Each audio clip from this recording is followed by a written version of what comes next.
Dans Apollo 17, il y a plusieurs photos d'un astronaute roulant sur le rover.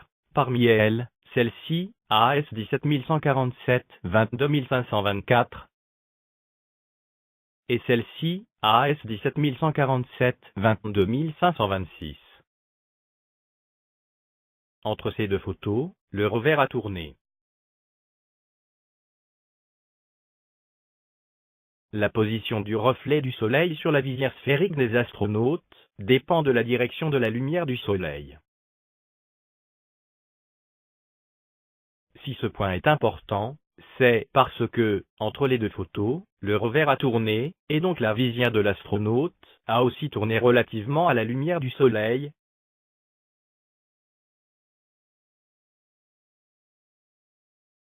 Sur la première photo, le reflet du Soleil apparaît sur l'extrême gauche de la visière. Comme la visière a tourné sur la gauche entre les deux photos, le reflet du Soleil devrait s'être déplacé vers la gauche sur la visière, relativement à nous, et devrait donc avoir disparu de la visière.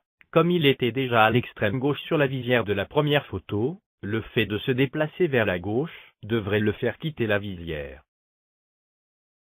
Pourtant, vous pouvez constater que le reflet du Soleil est au même endroit sur la visière de la seconde photo que sur la première photo. La seule explication possible est que la direction de la lumière du Soleil aurait changé entre les deux photos.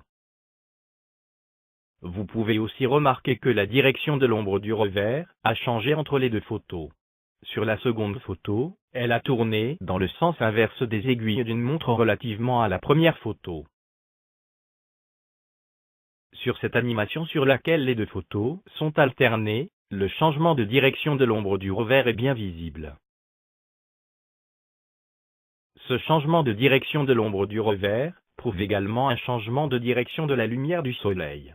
Bien sûr, la direction de la lumière du Soleil n'a pas pu changer entre les deux photos, et donc la seule explication possible est que la scène n'est pas éclairée par le Soleil, mais par un projecteur lumineux qui a été déplacé entre les deux photos.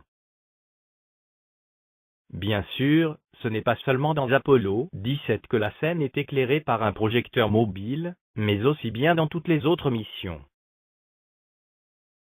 Dans Apollo 15, nous pouvons faire une démonstration en faisant un panoramique avec deux photos, AS15 92056 et AS15 92057, et en joignant les centres des reflets sur l'objectif sur les deux photos avec des lignes qui doivent se rencontrer sur le Soleil.